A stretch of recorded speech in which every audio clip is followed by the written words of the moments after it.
Hi, Colin and Powers. Hope you guys are doing well today. Looking forward to get you back in the studio next week. Super excited about that. I'll have to see kind of what you've been working on and what you're planning with where we are in the whole grand scheme of things in terms of his development. So looking forward to that. Since I haven't got anything back from you guys as of yet, I'll just make general comments. Unfortunately, if I don't see kind of like what's happening, it's harder for me to kind of give specific advice on what you should exactly be doing. So I'll just kind of give some generalizations right now and then kind of see where we're sitting when you guys get back in next week. All things, see how that all goes. So, all right, cool. First thing is I'll just review the sitting position so we can kind of see where we are with that. Like I said, I'm not sure exactly where you are at home practice with all this stuff. So like I said, this will just be general comments on things to look for. So first thing, making sure that you're practicing opening and shut the door. I said in previous videos that that's kind of like a weak spot. Sometimes when people's playing, they will kind of let the kid just kind of like do this, or they'll get here and then they'll set it back up. You want to make sure when you open and shut that door that is going smooth right to the top of the left thigh over here, and he's hanging on over here, that he's not doing this, right? So watch out for that.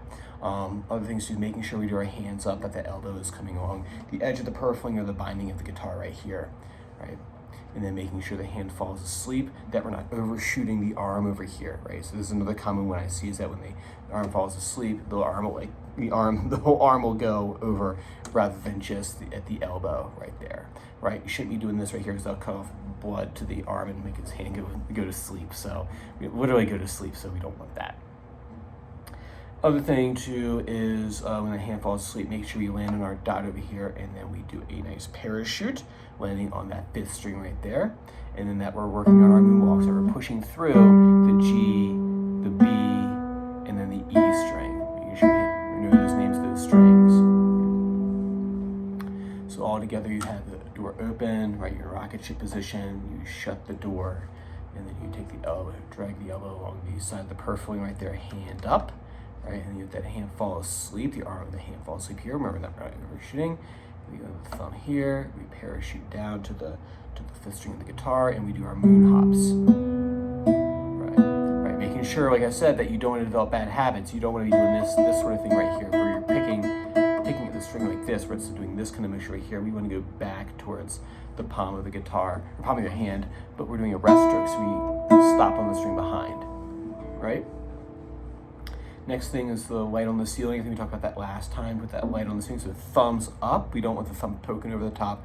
We're doing what I call pokey thumb. We don't want to have the thumb shooting into it like this. We want the thumb straight up and down like that. Other thing, you bring that hand up right here.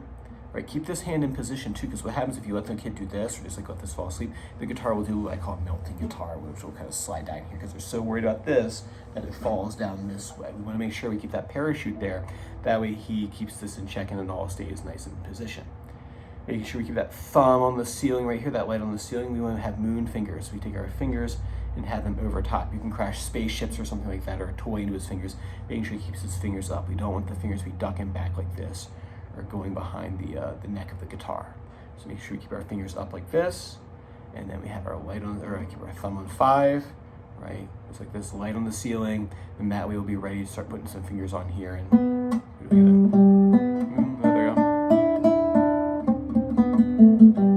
right there.